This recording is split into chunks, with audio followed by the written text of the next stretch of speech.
Raatalla nämä pienet ei kun kevätmarkkinat, ei pestumarkkinat tietenkään, mutta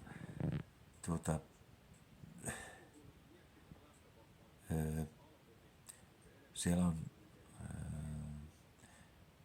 torikauppiaita siellä naapurin takapihalla ja sitten tämmönen Eli ja Aki Palsamäen huutokauppa on siinä naapurin etupihalla. Että kaikille tervetuloa vaan tänne pieneen tapahtumaan. Keli ei nyt ole paras, mutta toivotaan hyvää mieltä kaikille. Hyvää päivänjatkoa kaikille. Moro.